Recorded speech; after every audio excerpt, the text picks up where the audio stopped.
and build our own, personal mastery to things that lead us to a personal brand. And we lack a lot of this in our country, and somewhere the world over, is professionalism and service excellence. Whether you sell things, you make things for retail, or you serve people in terms of your own intellectual property qualities, you have to approach everything with excellence. And I think that is what will help you build, grow, and then keep your brand alive. It is such an honor and a pleasure to be part of this short hour. And just before I get accused of hugging the podium, just want to say all of the very best to you during this Women's Month, and love you all.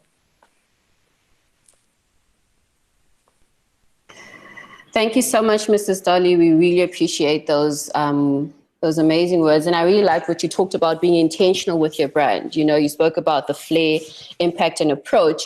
And that's what this discussion is about. So I'd like to invite everyone that is in this webinar to really think through, as someone is presenting, what does this mean to me as an individual? What does this mean to me as a business and the brand that I'm also trying to grow? Someone said something to me quite impactful, and I'll never forget. People don't remember what you said, but they remember how you made them feel. How does your brand make other people feel, whether you are a person or whether you are a business? So, and brands that have been able to do that very well are the likes of your Coca-Cola. And Coca-Cola is one of those brands I remember growing up where people will say to me, go buy me a Coke Fanta. It's so funny because you think Coke and Fanta are actually competitive brands, but because Coke is such a strong brand, when anyone thinks of cold drink, they think of Coke, right? And with that, I want to introduce Christi, who's actually in the cybersecurity space. I think for small businesses, we get very excited when someone wants to do business with us. And we never think about the security of our brand. And Christi is going to tell us a little bit about that and how to make sure that you protect your brand as well. Now, Christi is a transformational leader and a visionary entrepreneur. Sorry, I'm having an echo. Christi, do you mind just muting your mic? Thank you. Okay, so Christi is a transformational leader and visionary entrepreneur with a proven track record. She has won both local and international awards and is recognized as a technology industry leader. Now, her passion for building a business that makes a significant contribution, not only financially, but also to the well-being and security of the country, led her to found the LawTrust in 2006. And she's grown it from a startup, like most of us here, to the dominant player in South Africa, in the South African identity and integrity security sector. She's got more than 20 years experience in the cybersecurity sector, and Christi regularly talks at local and international events.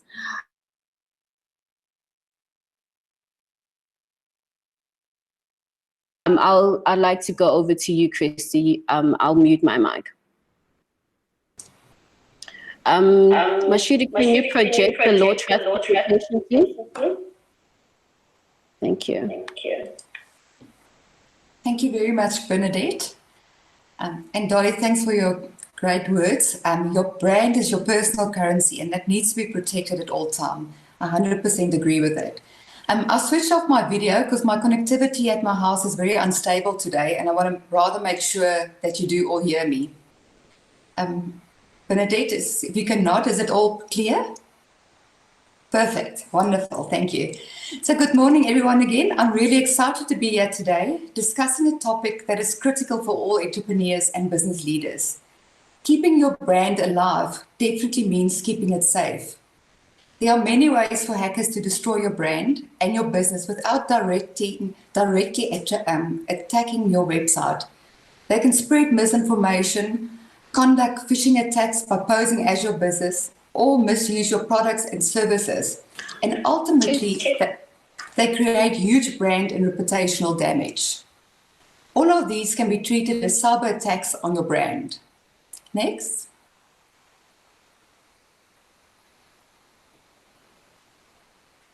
Can move on to, yeah, thank you. While the world is focused on the health and economic threats posed by COVID-19, cyber criminals around the world are capitalizing on this crisis. Criminals are aware that businesses are disrupted, and we all have to implement new systems and work from home very quickly without proper testing. You're losing you there. Yes? Hello? Hello? Hello? Yeah, we just lost you for a few seconds. Okay, sure. Yeah, it's like I said, hopefully it's not a hacker that is trying to stop me from spreading the word and keeping everyone safe. Yeah, so I'm not sure where you last heard, but what I was saying is that criminals are all very aware that we all went digital and we're all working from home, and companies had to do it very, very quickly. So we implemented systems without properly testing it, and they're all very aware of it, and they are attacking. So it's not only businesses being targeted, it's also end users who download COVID-19 applications. Because there's so many apps that you can now download and track, the spread. And one must be very careful that it is legit, because sometimes you would be downloading ransomware disguised as a legitimate application. And then email has also remained the primary route to attack. So just some scary stats on this slide is that there was a 63% increase in attacks during lockdown. And that's really scary. So there's really people that's abusing the opportunities at the moment and really creating a lot of havoc besides COVID. So the next slide, if we look at who are the attackers. So you have criminals that's after profit. So the vast majority of attackers are doing it for money. But then even more scary, you have insider threats. So insider threats, it's mostly also the same motivation as a criminal, but they are even more dangerous because they are those that's disgruntled at work and they work inside your business. We all know about 2 weeks ago when there was a very high profile insider attack when individual Twitter accounts was hacked. Even Elon Musk's was hacked, and it was an internal person got the money and that gave access to the apps. The third group is everything else, from untargeted malware to hackers that just want to see the world burn. And there's many of them. Even the hacktivists, that's the ones doing good, would sometimes, create more damage by trying to do good as well. So if we look at the next slide, as we don't have much time today, I'm only going to briefly focus on the following top areas to secure your business.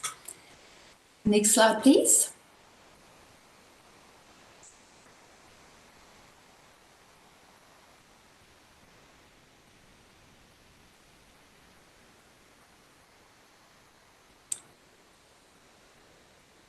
So on my side, the slide didn't change, so it needs to go to the next one that says focus on the area to secure your business.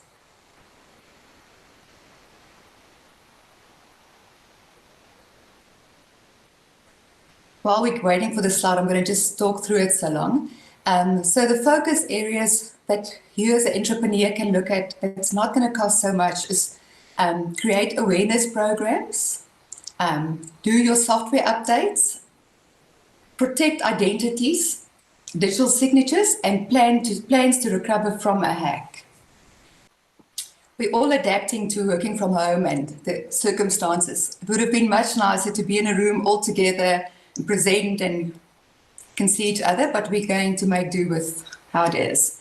So the next slide after that one, please. That's one that I just mentioned now. The focus area for your business is the ones that are there mentioned, and I'll go into a bit more detail in the next slide.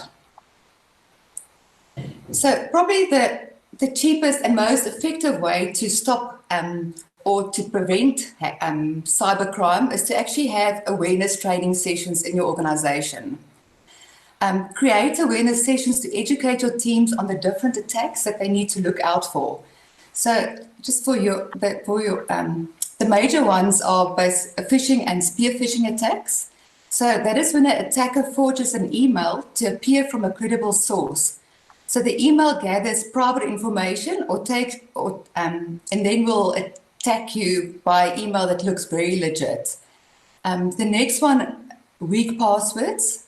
Weak passwords are attacked by brute force. So brute force attack tries frequently to use the passwords, or they run a dictionary attack. So within a minute, they can run the whole dictionary and we can very quickly break your password. Or they'll just try every single combination of characters for a lengthy time. And the other way that they can get your passwords is just through pure social engineering, because you might complete the questionnaire on Facebook where you'll say your dog's name or which city you were born, and that's how they gather all this information. So next time when the bank asks you for what is your dog's name or something, they have all that access and they can get access to your accounts.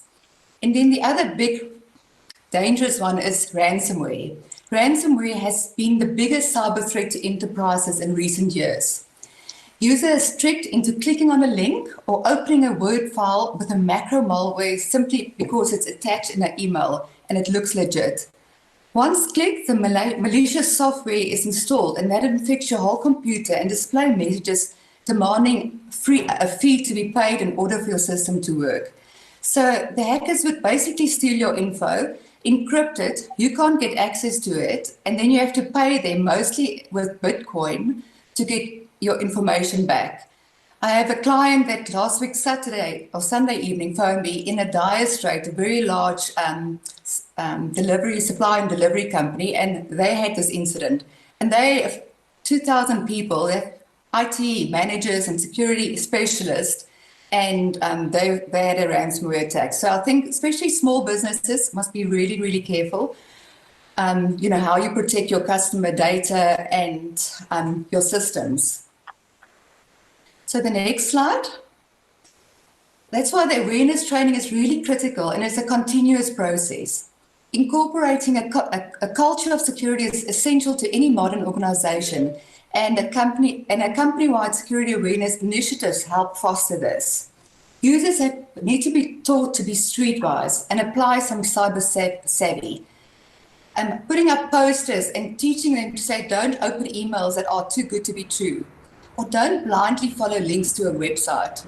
And also when you get an email, don't let it run a program.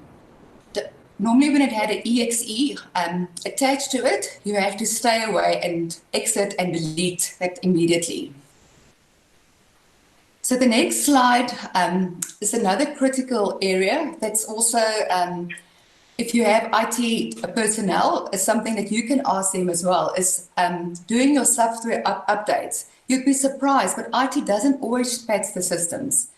And even in cybersecurity companies, because a lot of times they know when they update or load the patches, they might create issues for themselves, because there might be other programs that might not work. So whenever they update, it means that they have to retest everything. And normally, the IT guys have to work through the night. So that's a huge vulnerability. So they've actually found statistics that 60% of breaches involved a vulnerability for which there was a patch. So when you have your meetings with your teams, ask them when last did you do patches, and make sure that they are keeping up to date to protect your company. So the next slide is about protecting identities. One has to look after your internet or your digital identity as you look after your credit card PIN. And you have to teach people, So a lot of times we have so many passwords to remember, then we start using very easy ones, or we use passwords like 1, 2, 3, 4, 5, 6. And we think it's just other people doing it, but there's lots, either that or post-its. So the best passwords can be made with 3 or 4 random words. It's much better to do a little sentence, like 4 sentences, and maybe just replacing the A's with the at, and that will make it a very strong password that can't be broken. And you'll also remember it. And then two-factor authentication is also very efficient, and that's what the banks are doing when you get an out-of-bound SMS when you log on to your internet banking account. And one should actually roll that out for accessing your networks and your systems from home, or when you use your Microsoft 365, you should use very strong authentication, because you can that's a door for anyone to come into your company and get into your systems. So the next one is protecting identity of companies. I think one of the prizes for the competition is the SSL certificate. And what that gives you is it protects the identity of your companies. So we're all making use of SSL functionality when we do our banking. So if you look on, like on this NetBank example, the moment you connect to a site and it goes HTTPS, that little S would tell you that the site is secure and that you can trust it because there's been verification behind it. And the moment you connect to that, it's a protocol that's built into the internet. It creates like a handshake. So it's an encrypted pipe from your machine to the bank. That's a way then to ensure that the information that's in that pipe is not being stolen. So the next one is digital signatures. So digital signature, I think most of the people at JASA are using it now. They're using a signing up solution. And what that does, it ensures that you have an individual accountability, which is legally defensible, and also ensures that you have an out-of-band control mechanism for approvals needed to run your business. Very recently, I was actually a target for a spear phishing attack. It was over Easter last year, where they profiled me totally. There was the criminals, what they did, they not hacked our site, but they registered a new domain in Canada, and it was LawTrust.co. My normal domain is lawtrust.co.za. Then they actually send the emails to my financial department and ask them to release money urgently, and they impersonated as if it was from me. So thankfully, we are using digital signing solutions, and we have processes in place to protect us from these type of attacks. So whenever somebody have to release a bank, the money in the bank, they would upload it on signing up, and you need 2 signatures before one can start the actions. Even in the bank is also 2 people to release the payment. But that actually saved us. But it's something that, even if you don't have the technology, you need to at least have different processes in place to make sure that these guys can't use social engineering or go and create a domain and impersonate yourself. So the next one, there's a huge spike in phishing attacks and ransomware attacks as attackers are using COVID as a bait to impersonate brands, thereby misleading employees and customers. So you really need to prepare a response for when and not if you are attacked. With a crisis plan, even if the worst happens, you'll be able to quickly address, minimize, and eliminate the security threat. More importantly, you will maintain the reputation of a brand that is organized and capable of dealing with difficult situations. So the setting up the response team is not a technical only. The team normally have a legal, it have your PR, it's a crisis committee. It's almost like the fixer was on that DSTV series. So where they totally look at your brand and they protect the brand, because a cyber attack is really negative for your brand. Remember years ago when Liberty was attacked, people lost a lot of faith in the brand, and they thought, if they can't look after my identity, how would they look after my provident and my pension fund? Next one. So in summary, implement cybersecurity tools to protect your brand and your business. And don't underestimate the value of awareness training. The basic steps doesn't cost a fortune, but you can save a fortune by implementing them. The world has become far more digitally connected and more vulnerable than ever. So stay safe and be brave. Next one. Thank you. Wow, Christi, thank you so much for that amazing presentation.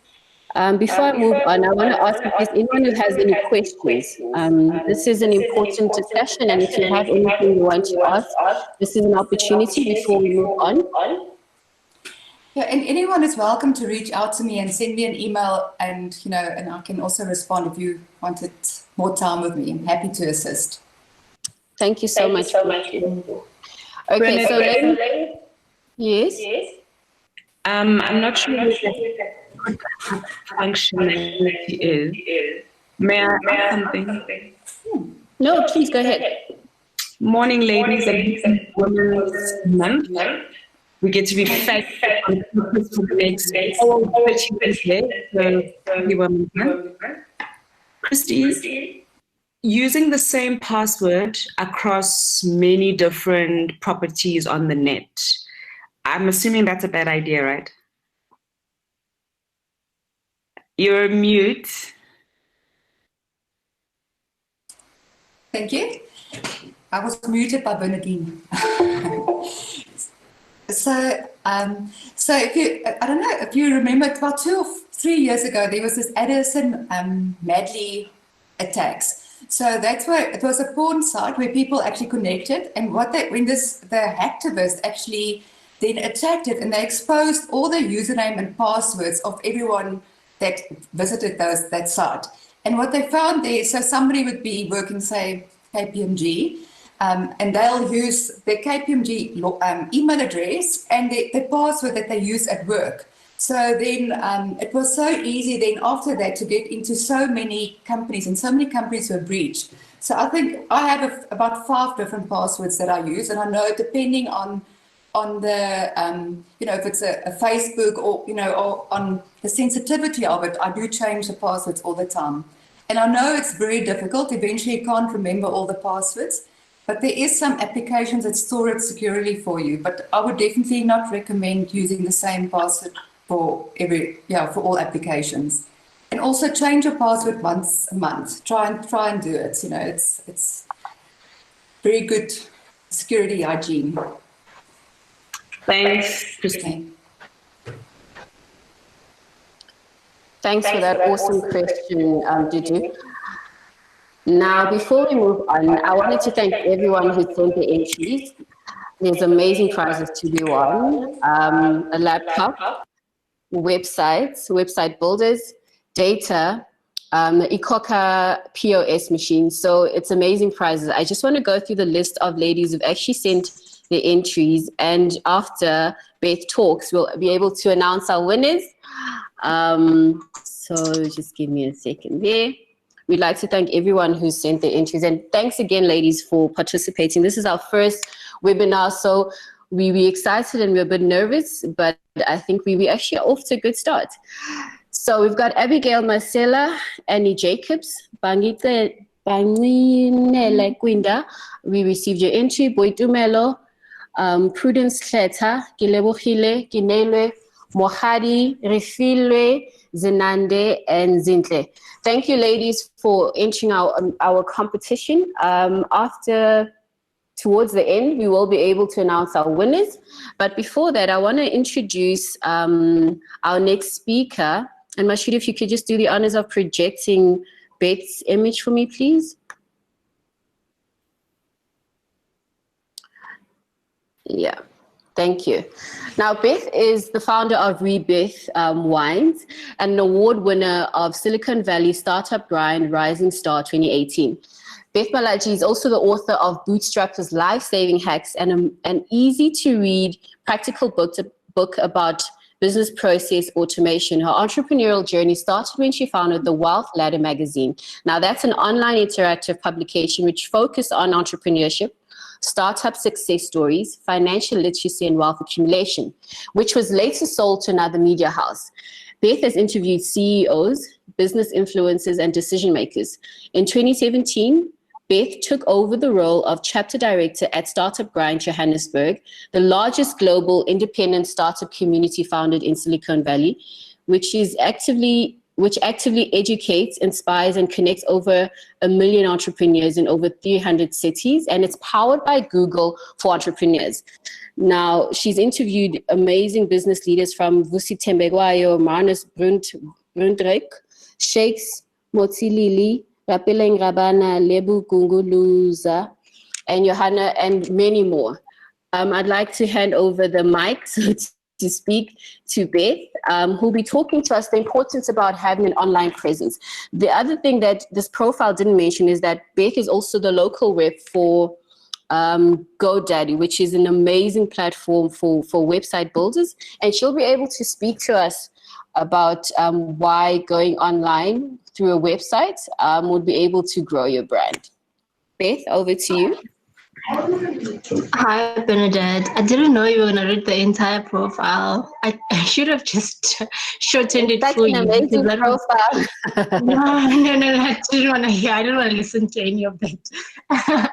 But thank you. Thanks for the opportunity. And thanks, Christi, for the amazing presentation as well around the safety of us being online. And as we're seeing that a lot of people nowadays are trying to embrace digital presence, and these are some of the things that they must also be wary of, especially their safety online. Really appreciate that. So yeah, I've already been introduced. So today I'm here because of GoDaddy. And for those of you who don't know what GoDaddy does, so GoDaddy is the world's largest service platform for entrepreneurs around the globe. So we are on a mission to empower our worldwide community of about 19 plus million customers and entrepreneurs everywhere by giving them all the help and tools they need to grow online. So suppose you need a website, or you need hosting, or you need like SSL certificate, all the products, you are able to find them on the GoDaddy website.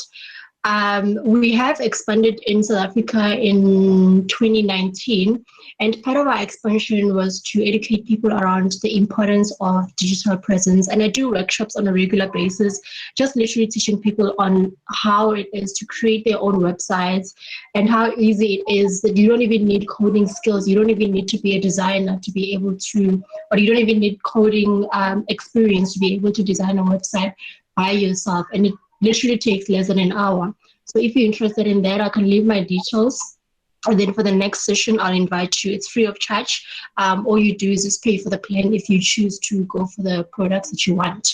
So I'm just going to start. So nowadays, I mean, if your company wants to become successful in today's market, obviously you need to be online. And for some people, this is a given. But, you know, you still find some business owners who still feel that the internet is not for them, or that their customers want to be, you need to have that personalized service that they get when they shop in person. And at some point, that is true. There is still a very small number of people who would rather shop in person. And I'm one of those people because I'm very tiny. So sometimes I'd buy an extra small item of clothing online, and then it gets to me, and then it feels like a medium, or it looks like a medium. So those are just some of the reasons. But technology is also making it more convenient for customers now to start shopping online, you know, to visit a website to learn more about the business, or maybe Google the location where the business is based, you know, hours of operation and directions to the business as well. And by the time a prospective customer contacts you, they have already made a decision to purchase your products or services. And this is a result of smart technology making it easy for potential customers to research your products, your prices, and also your business itself online. And as you can see, having a digital presence is also more than just selling your products online. It's also about growing your business and engaging a much larger audience. So one would ask, why is a digital presence so important for your business? Especially, we've seen a rise of people now during COVID trying to get online very fast, trying to get their websites running, trying to create professional email addresses, trying to look good online, and that's fine. One of the most important things is visibility. So your business can't be everywhere all the time. And, you know, but with digital presence, it can, because your business can be seen by thousands of search engines, on social media, and in industry forums where people can learn more about your normal circumstances. And then the second one is authority. So having a digital presence and using it effectively can make you an authority in your industry. For example, if you publish informative content, or if you post demonstration videos, depending on what industry you're in as well, blogging, your digital presence can show customers why they should be shopping with you and why they should be trusting you as the industry leader in that field. And then the other one is obviously the first impression. So the first impression the customer gets of you and your business is always the most important. In the real world, we can't always control the impression we leave with customers as there are so many variables. But you can control your online image and the impression customers receive through your digital presence. So a premium digital profile, an attractive website will get your business noticed and plant a good first impression in the minds of potential customers. And then the other thing is, the availability of your work or of your business, of your brand online, 24 hours, 365 days a year. Your physical store will never be open the whole day. It can only be open for a few hours, maybe between 8 and 12 hours per day. And this leaves another 12 to 16 hours where you could be selling products or providing information to potential customers. So having a digital presence means that they see your business and your product any time of the day, 24 hours a day, 7 days a week, 365 days a year. And this can double your profits and grow your business even when you're sleeping, even when I almost said even when you're awake, even when you're not sleeping, and even when you're sleeping rather. So this will also give a boost to your marketing efforts as well, which for many SMEs starting out, it can actually work out in their favor. So some of the basic things that you can refer to if you want to start your own digital presence is just make sure that you've got the right information about your product. Put that information together and compile it in such a way that when I visit your website, I already get a sense of what products you're selling instead of me having a back and forth trying to understand what business you're selling. Because remember, as much as it's great to have your website online,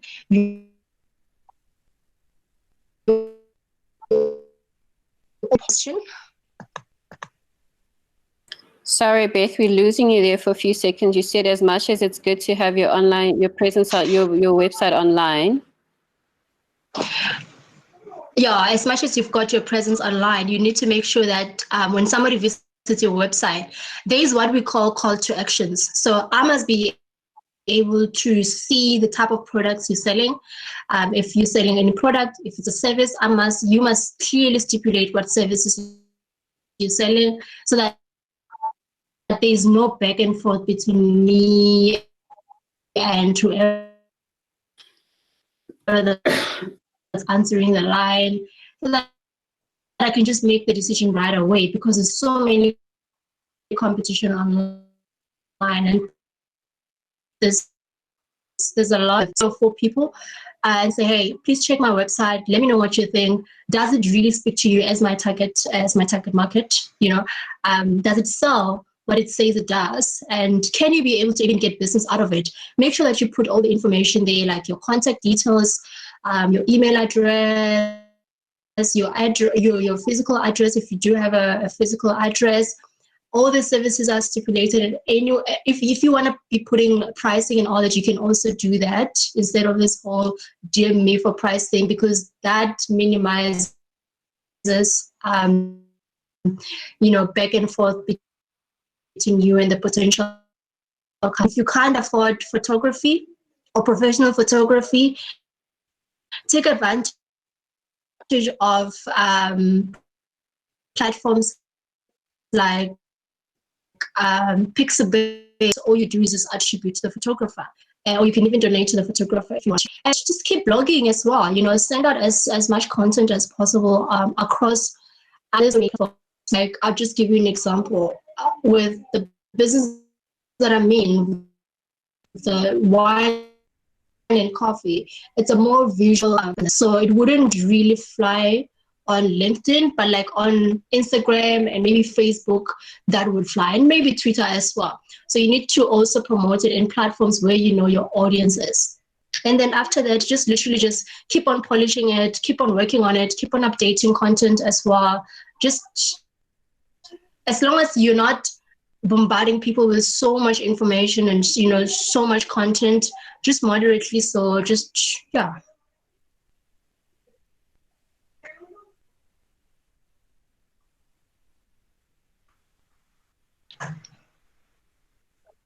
Bernadette?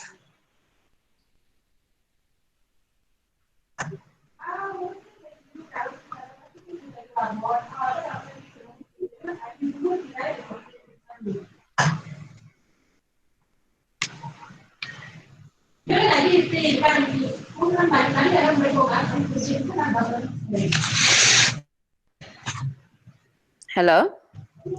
Can you hear me? Okay, I can hear you now. Can you hear me? I can hear you. Can you hear me? Okay. Yeah, I wanted to say Yes. thank you so much for that, Beth. I think I like what you talked about, being able to blog, you know, making your brand more alive than simply putting up a website and hoping that it does the magic. You know, even refreshing our content. A lot of us, when we start a business, you put all this content and you leave it there, but your business sometimes goes through a process of refining, and that needs to be updated and be represented on your website, because it is your visual address. Yeah.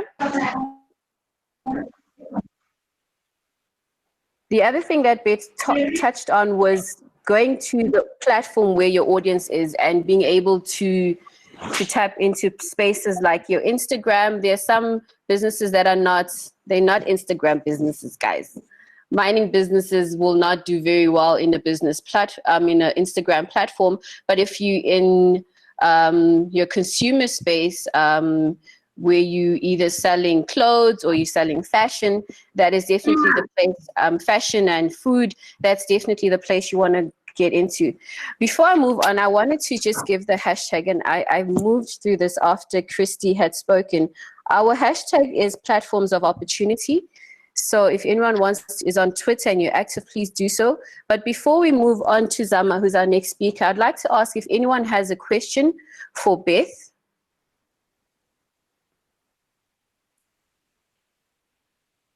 All right, I didn't receive any chat. Thanks for providing us with your details there, Beth.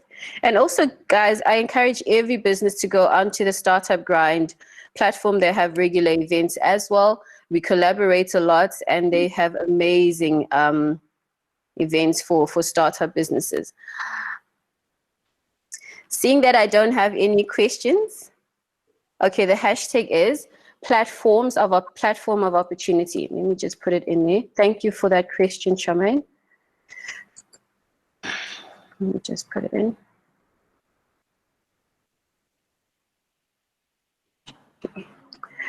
Guys, you guys are doing amazing. We've got 27 people. This number is growing. We've been doing very well. Now, I want to introduce Zama. Before I introduce her, Mashudu, Zama will be presenting on her side. So, Zama, you can share the screen if you'd like. And I'll be doing a quick introduction to who Zama Hlope is. Zama has 10 years experience in marketing and has worked across Africa in some of the most formidable FMCG companies, the likes of Unilever, SAB, and Yum Restaurants. She is a graduate from Rhodes University and the University of Cape Town with qualifications in BA Journalism and English, a postgraduate diploma in project management. And prior to joining Yellowwood, her focus was on driving KFC's business development and most recently managing Castle Lager's marketing and communication across Africa. She enjoys working with developing markets, industries, and categories, and is an ardent believer in the power of purposeful action in bringing to life growth strategies for brands and businesses. Zama, welcome to the platform. Is Zama there? I saw her come into the meeting. Let me just have a look here. Give me a sec. Zama?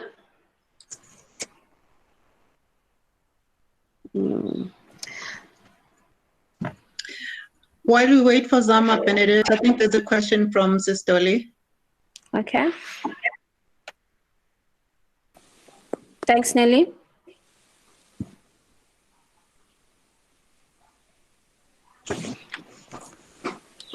Hello. Yes, we can hear you, Dolly. Oh, okay. Sorry, I was waiting for your prompt. The question was to Bernadette. Thank you so much, Bernadette. But one thing that I have found in terms of this online marketing or marketplace, is the ability to source. And I think it is very important and ties in with what you said about the information of whatever it is you want to put out there and market it, is the sourcing and the reliability of the value chain. And I think for a business like this, it's very critical and can take down your brand if you don't have reliable sourcing that people can have confidence that when they need stuff that you say, you are able to supply to them. And then you find that you don't have that reliability. Can I have a comment on that, please?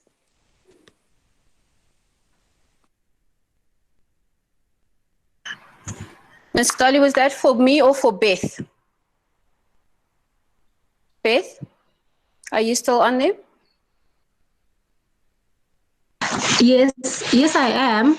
Okay, which platform is it? Because you said the marketplace. If you can just repeat your question. Okay, no, I'm just calling it, thank you, Beth. I'm just calling it a marketplace because when you start a business online, it's a marketplace. You're not in a concrete infrastructure, it's an online business. And what I'm saying is one of the things that I've found is the need to have a reliable sourcing strategy.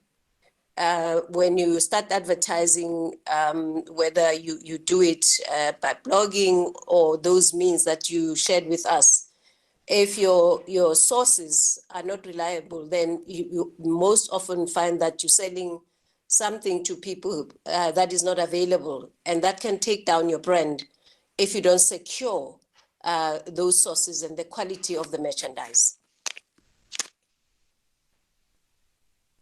Yeah, well, absolutely. I think one of the first few things you must do is also make sure that whoever you have as a supplier is, on the same wavelength as you. So if you are saying that, you pride yourself or your business by the quality of products that you offer, then you must make sure that you also test it yourself before you sell it to the masses. And also maybe give it to a few, maybe early adopters or users or people who use those kind of products on a regular basis to sort of give you the verdict around the quality of the products before you actually start selling it. Because the other thing is that when somebody buys stuff online, it's you have to wait for delivery, and then what if it gets to me, I don't like it, I have to now arrange for it to be picked up again and sent back to you. So you have to make sure that it can never be perfect, but you can at least try. Even some of the biggest marketplaces don't always get it right, but you can always try to make sure that, your products are of good quality and that people are quite satisfied with your products. And also do put as much information as possible on the description so that somebody is well aware of what they're buying.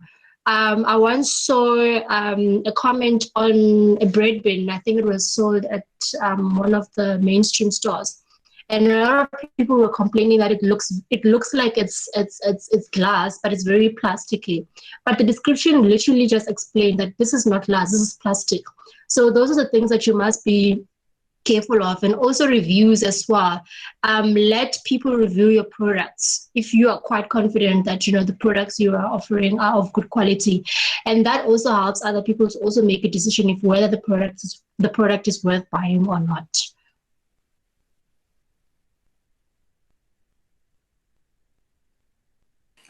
Thank you very much. Awesome stuff. Thank you for the question, Madali, and thank you, Beth, for responding with that. If we don't have any further questions, can I continue? All right. Zama, I see you are online. If you want to share your screen.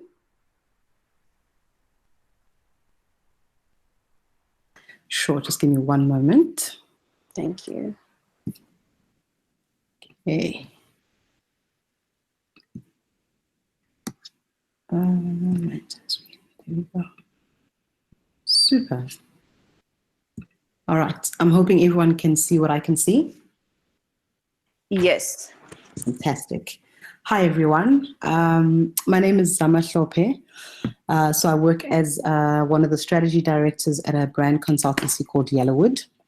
And I'm really excited to be sharing this time with you. So thank you very, very much. I'm mindful that you all have limited time and all of that, so I will jump straight into it, if that's okay, Bernadette. That's perfect. Thank you. Okay. All right. So what I want to talk to you about is the power of inspiration in brand and marketing. And I know that we've spoken about the importance of keeping your brand alive. And so I've framed it in that context. The really big thing about brands is we're living in a world that's incredibly fragmented, and you all would have experienced this. It's very chaotic. And the great thing that brands offer, however big or small, is that they offer focus. They help people to find a sense of meaning and coherence and shape. And that's the work of marketing, is to help people get a perspective on the world that lets them understand certain things. So if you think of brands as storytellers and interpreters of your world, you're able to understand athleticism even though you don't work out, because you can see Nike communication, or you can understand beauty because you're seeing Dove communication. And so that's really the work of what brands and marketing do. And that's why we talk about them as being things that help ground us, and they create a meaning for us. So, but ultimately what they really help to do is they take complex things and they make them simple, because everything comes down to that single statement, and then simple things can be inspirational because of it. And again, I really like using examples of brands that we all use every day. So if you think of a bar of soap, I mean, it's basically, it's chemicals clumped together to be a rock hard substance that you can reduce in water. That's the complex and as simple as a bar of soap.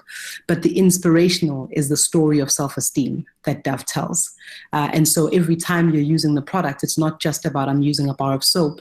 It's this idea of self-care and enough self-love that you can have a sense of your own value in yourself. And that's really the power of what brands bring.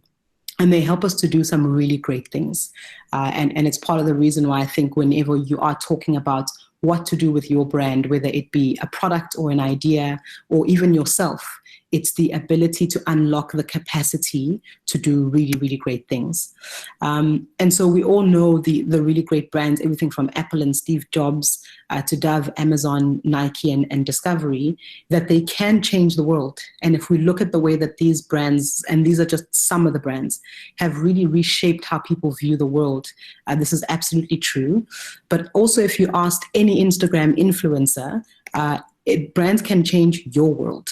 And really the lives that people are living now, because they can make themselves a brand.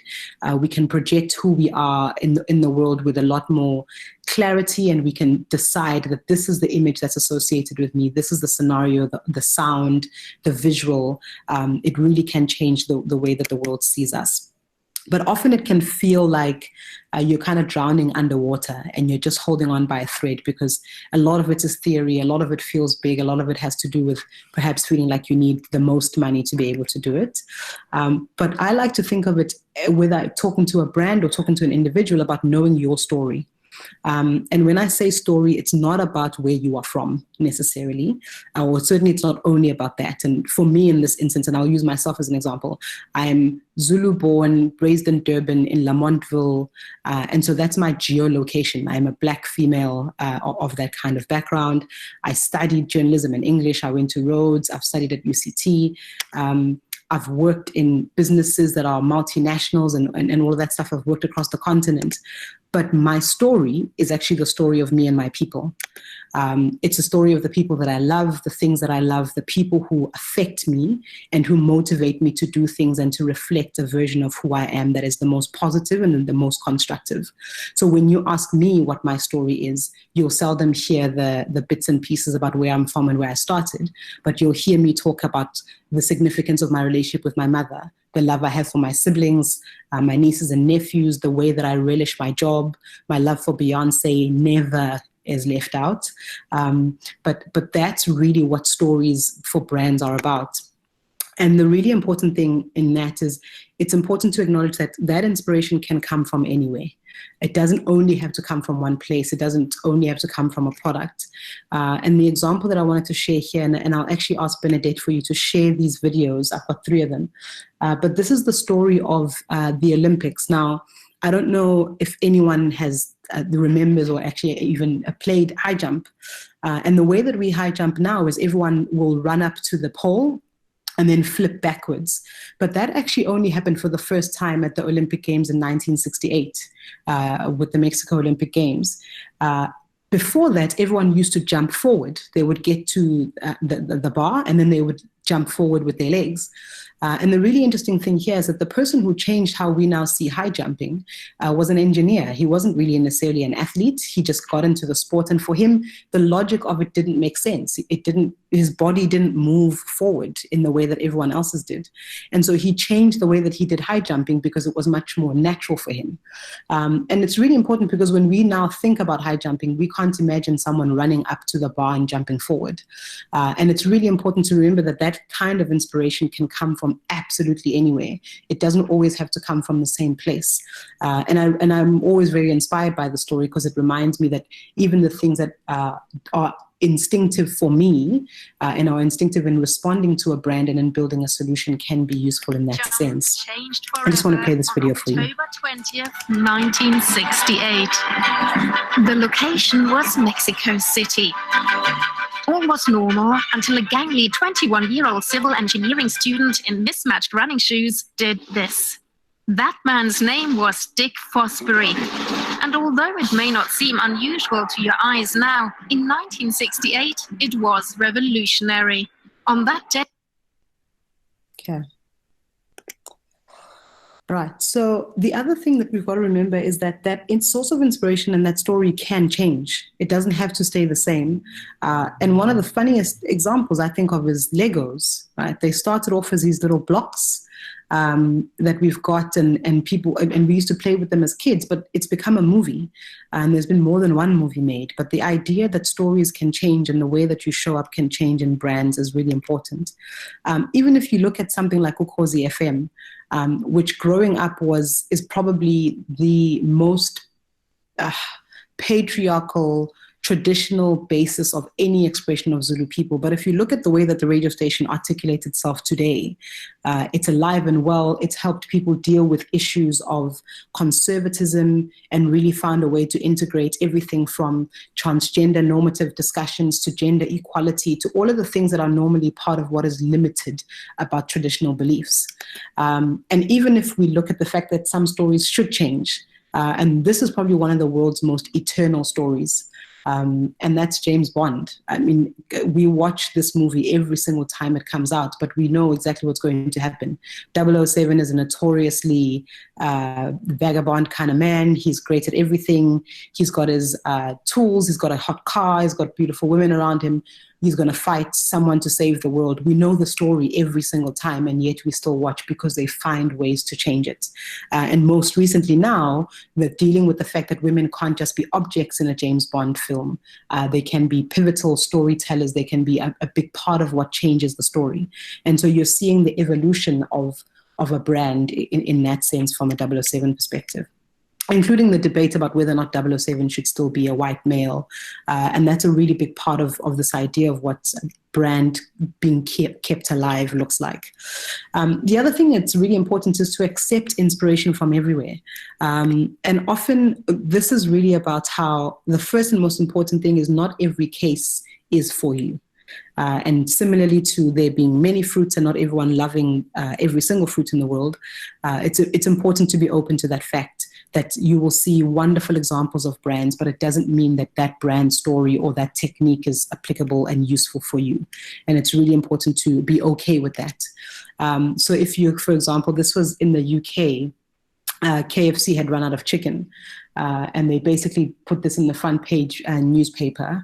And it's basically, excuse my French, it's basically we fucked it up. We ran out of chicken. And if you can imagine KFC in South Africa doing this, it would just be unimaginable. Like, why is KFC swearing at us? It's just not that brand in this country, but in other countries it is. And this is what I mean about being okay with the fact that your brand story doesn't necessarily have to include certain elements, even though they're successful for other people. The other thing, and I know we'll talk a lot about how brands globally are doing this and other people around the world, but the truth is that global is not always best. And this is really great evidence from Gillette. I don't know if any of you guys would have seen the Gillette ad that they ran about men and chauvinism and teaching men to not be toxic. So they made this ad globally, and it was a complete mess. Everyone hated it. They got completely chastised for it. But the local example was a much better execution. It really spoke to the truth of what men and male issues are like in South Africa. And so they got a very positive response, not from following global, but from really responding to the local.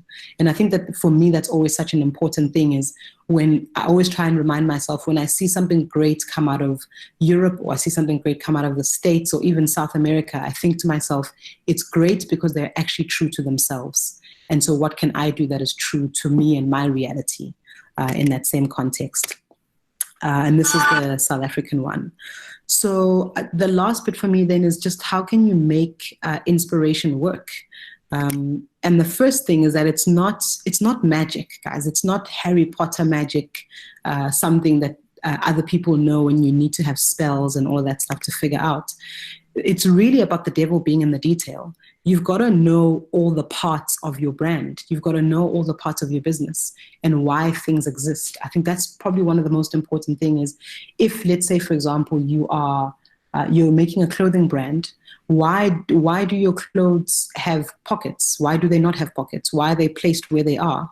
The more you can understand exactly why something works the way that it does, the more you can understand the story that sits behind it. And if even when you look at something like the really incredible feat of the human mile that Nike pulled off last year, it was an incredible story. The whole world stopped and we watched this achievement of running the distance under 2 hours, and it was phenomenal. It really, really was an incredible human feat. And we all spoke about making history, but the truth is the secret was in the shoes. The entire thing was not only the selection of the location, they looked for a specific surface that would give him a certain level of breathability. They worked on his body, but then they also chose the very specific pair of shoes that Nike made. And that all of those things added up to being able to achieve that moment. And so sometimes people can see the really big story, but they don't see the small details that sit behind it. And whenever I talk about brands, it's that labor is really what makes a brand. The effort of knowing what makes me different, what makes this product different, what makes this solution different, and being specific about it those are the points that inspire people. And if you think about the difference between multiple brands selling the same kind of product, the difference between Nike and Puma and Adidas is the detail. It's the specifics about what they put in their shoes versus what other people don't. And that's really what can be really important. So it's really important to understand what is their point. What are they trying to say? What is it that made it special? So when you're looking at any brand as a source of inspiration, ask yourself this: what's the point of all of it? What is it that makes it special for me? If we look at Nando's, we all often respond very positively to Nando's communication. But what is it that's working for you? Is it that it's funny? Or is it that it's commenting on society? Or is it feels like they're saying the things I wish I could say? The clearer you can be about why something works for you, the more you can figure out why you can make things work for other people. The other important thing is to stay curious. Often we talk a lot about research and we put a lot of energy and concern about having the money to research things, but really there's a lot of research and information that's available to us every day. So if you just scan social media, look for what people are connecting to. What is it that people never get tired of? I can't believe that after so many years on social media, people will still do a Throwback Thursday. It's unbelievable. I don't get it.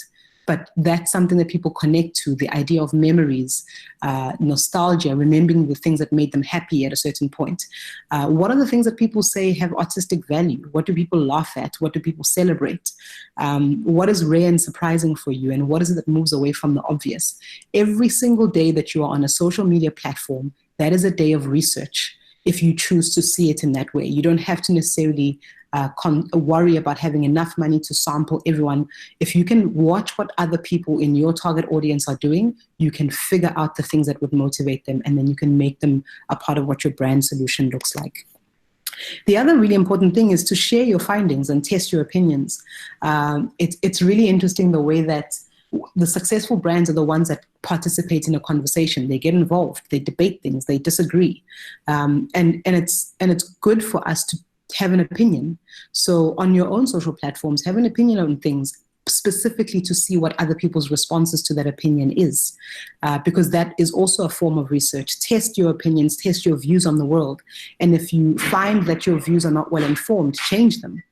Because it will work to your advantage to be able to do that. And then review it again against your aim. So you had a plan, now you've gone and you've looked at the world in terms of what other people are thinking about, and now come back with that information and review what you think you should do. And then rewrite your brief. And that's a really important thing, is when you know better and you can do better with better information, now rewrite your brand story. Now go figure out, what am I really about? What am I trying to do? What do I think people would respond to in my story? And I'm hoping that is in any way useful to you in a conversation about ways to keep a brand alive. Wow, Zama, thank you so much. I really love how this tied in so well with how we started this conversation, because we spoke about how storytelling, your brand is beyond just a pretty picture. It's how it makes people feel. Now, one of the things you talked about was the Nando's. You know, it's so tongue-in-cheek. It always has a clout to it. But if I really think about the brand, it's chicken. It's just chicken. But Nando's has got such amazing comebacks, yeah? Yeah, absolutely. So the really interesting thing about that is that's the power of what a brand does for you. It makes your product stop being just chicken, just clothes. And it starts to make it, so I can see that it's quite dark. There we go. It stops it from being just clothes, and it becomes a story. And we all know how much we love a story. When I think of, so let's take Mihlali, right? Personally, I couldn't be bothered about makeup. I'm not a big makeup person. I don't really care. But the story of someone who made herself famous, she made herself famous. That is incredible. And for me, it's the same reason that people love and buy into people like Beyonce. It's not because the other Destiny's Child members didn't sing as well. It's the story of her effort, the energy, the drive behind her. That's what people are buying into. And I think it's really important to be okay with telling a story, because that's really what people love. People love stories. And if you can get your brand to be a really entertaining or funny or emotive story, then you're winning, because then people want to see more and more of your story every time.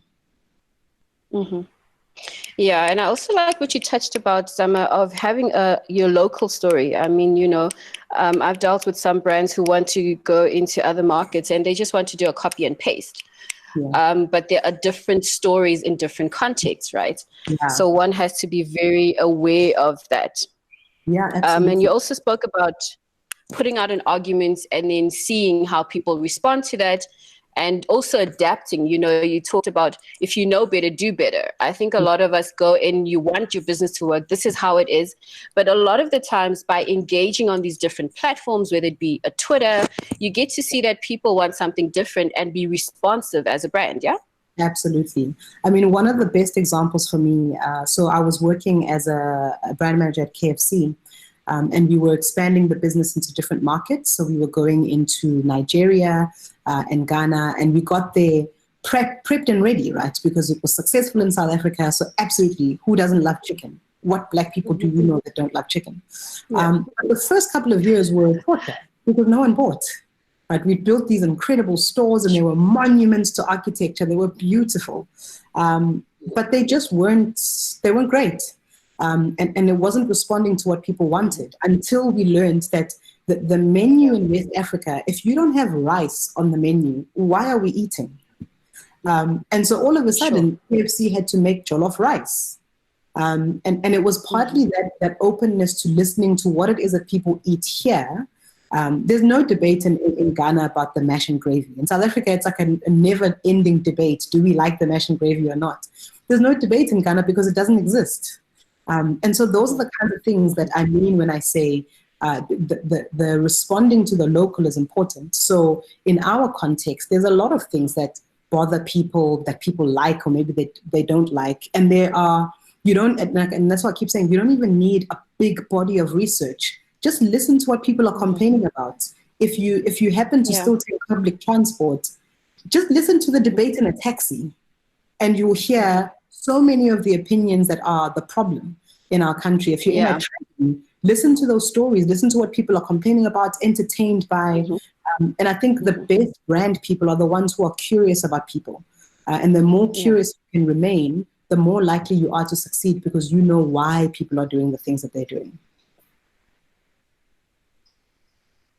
Awesome stuff. Zama, thank you so much for your time. I am worried that we've gone from 28 to 27 people, and I think it's because it's such an amazing discussion, but I do know some people have other commitments, but that's not to say that our speakers were not great. Zama, Beth, Christi, thank you so much.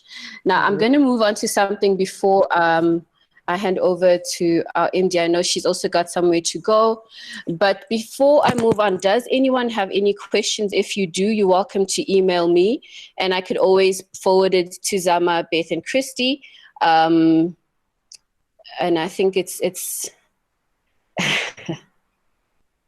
Thank you so much, Madoli, for that. Thank you so much for that. I want to announce the winners. It's an exciting time. We've had amazing speakers, but we've also had amazing entries, guys. I had Beth help me go through some of the entries, and we were so excited to announce the winners. So let me just remind you what the prizes are. It's the laptop. It is website for a whole year, paid for by GoDaddy. It is a SSL Christi and Beth, please get in when you can. SSL prize for your website, protection of your website. We've also got an amazing giveaway for all the entrepreneurs that are on this platform, with someone who'd be able to look at your brand, help you design your logo, help you tell your story as well as a business. So every entrepreneur that is on this platform will be accessing that. So I wanted to do the videos of our top 4, but let me announce it. Do I have a drum roll, anyone? Let me go ahead. Okay, so Zenande is our winner. Zenande, do you want to put your mic on? Our first winner is Zenande. She walks away with a laptop, 10 gigs of data, as well as a website. Thank you. We really loved your story, and we love the fact that you talked about how you have these amazing stories to tell, but you need to put it on a platform. We believe that if you get this prize, you'd be able to also start a business, also tell your stories, and we're so excited for you. Thank you so much. This is not really, it's not just a me thing, but it's a me and my friends and my colleagues who are filmmakers and who are telling their stories, because it's conversations we've been having that we need to be able to sustain ourselves as well and not rely on mainstream media to kind of bring out those stories. So this is really big, and I'm very grateful. Thank you. Before I continue, Zenande, just tell everyone that you are a media studies student, yeah? Yeah, I'm a film and television. I'm a film student, yes, film and media. So we do more of the film and That's awesome. Well done to you. Our top 3 that I want to announce is Ntabi Singh, Annie, and Gineilwe. Are you ladies, are you there? Can I get a woo-woo?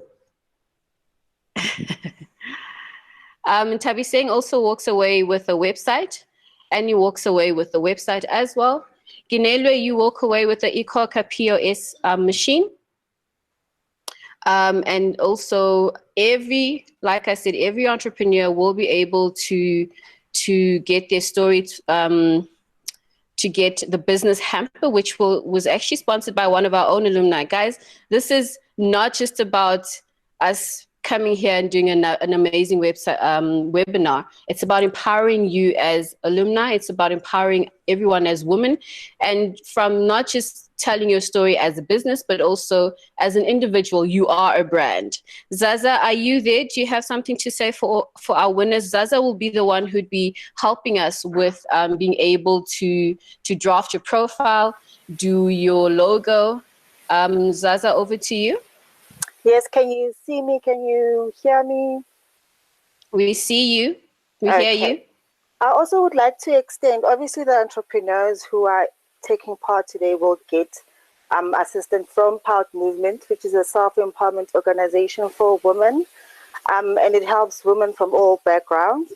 So besides the business help, I also would like to extend to the women who took part today, especially those who've taken part in the JASA program, a membership for POUT, a free membership. So if you could also get me the list so I could introduce them to the POUT concept. And obviously I would also like to profile the winners in the magazine and on the website. But besides the business package, because I know we all on different paths in life. We might want to start a business now, we might want to start a business later, we might want to go into corporate.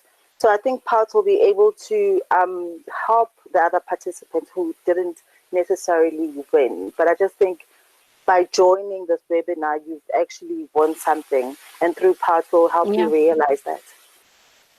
So thank you. Awesome stuff. Thank you so much, Zaza. Beth and Christi, I want to give over to Christi. You've mentioned that you're also going to be able to give the SSL certificate.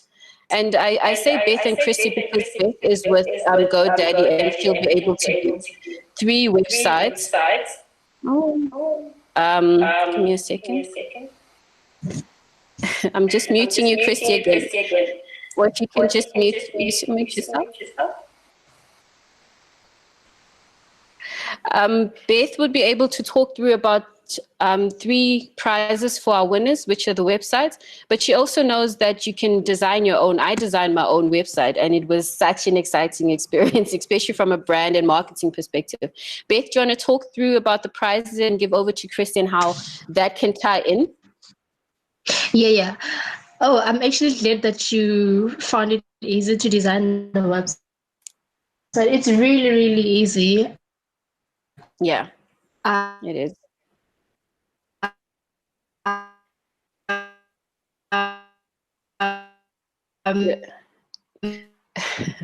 Your line is bad, Beth. And don't pay for it. Okay, let me see if I can move. I'm in the rural, so my line is really, really bad. Okay, can you hear me now? Yes, I can hear you. Is it better now? Okay, cool. So for you to unlock the prize, you have to follow that link and just click on Websites Plus Marketing and then start for free. It gives you 90 days to trial it out. So within that 90 days, just make sure that you complete your website and you're happy with it. And then send either me or Bernadette a link to the website as well as your customer code. Your customer code, you'll get it as you log in on your profile. And then after that, we will take that and then activate it to a yearly, the yearly plan prize that we're giving you. So we can only give it to you after you have published your website, because we've given prizes previously where we'd give prizes, but then people wouldn't even do anything. They wouldn't even design the websites or something. So it was a bit of a waste for us. So we'd rather give it to deserving winners. Awesome stuff. Christi, over to you. That's clear. So SSL certificate is that we spoke about earlier, that when you identify your organization. So once somebody has got a website in place, then the SSL certificate will provide you with the security and also differentiate your brand as being a trusted brand. So people would rather buy from you online.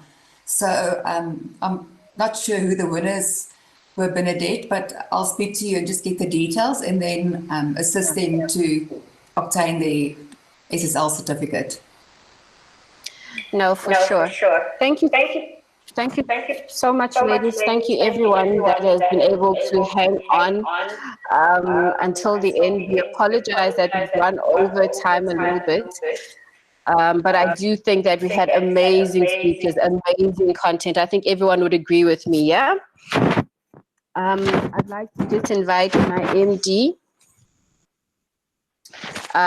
Nelly, to just say a few words before we close off. And before she goes on, I'd like to encourage everyone who's an alumni of JA, please register on Gather. Gather is a platform where we connect with other alumni around the world, the JA network. in over 100 countries that JA is. So if you can, please also get on together and register your profile. Nelly, over to you. Thank you, Bernadette. Good afternoon, ladies. What a morning it's been. Time does really fly when you've been having a good time. And I must just say, really, it's been such an honor to host you today to discuss such a pertinent topic of keeping your brand alive and secure. I trust that you found the session insightful and very empowering. As an organization, we're excited to be contributing towards raising economic empowerment, leadership, decision-making power of women. And so this being our very first alumni empowerment session, we really look forward to walking this exciting journey with you and having many more exciting moments as you continue to chart your career path. I would like to especially acknowledge some special people who've made this event possible, our partners, Tribeca PR, who unfortunately couldn't join us today, but they do send their warm wishes. This event was also sponsored by our board patron, Mrs Dolly Mokgatle, who is a strong proponent of women empowerment, as you would have learned from her presentation. She is the brains behind the JA Women in Entrepreneurship Network. And in her absence, really, I would like to acknowledge her. It is always a pleasure to drink in her well of wisdom. Our sincere gratitude goes to our esteemed panelists. Thank you, Christi, Beth, and Zama, for giving so generously of your time and sharing such wonderful insights on keeping our brand alive. Thank you for going the extra mile and donating some of the prizes as well. We really value your support.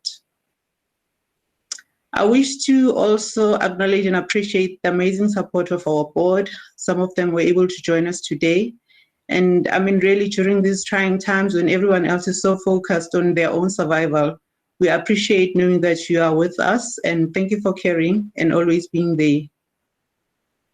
To the JA South Africa team, thank you, Bernadette, for pulling this off. Thank you for all the hard work you've put in. We wouldn't be where we are today if it wasn't for you. Ladies, congratulations on making it on your first JA network. And as you continue to navigate this new normal, stay curious, continue to be problem solvers and possibility seekers. And as Zama rightly put it, accept inspiration from everywhere. Stay strong, take care, and thank you, everyone. I'm really glad you could join us today. Awesome stuff. Thank you, ladies. Thank you, everyone. That's goodbye from our side, but we will be keeping you posted on some more events coming up. Sanbonani, my name is Zenande, a film and television student at Wits. The biggest challenge I face as a young filmmaker is getting my work out there.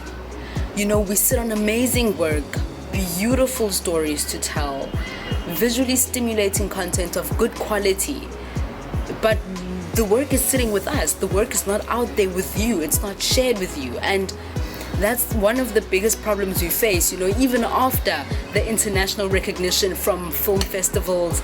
It doesn't mean anything if we are not able to share our work with you. And I think one of the best ways to go about it is to have a digital platform that's created just like an alternative to Netflix, really, where we can put our work out there that you have access to, engage with our work in that way as well. I think that would be one of the ways, you know, to go about this situation.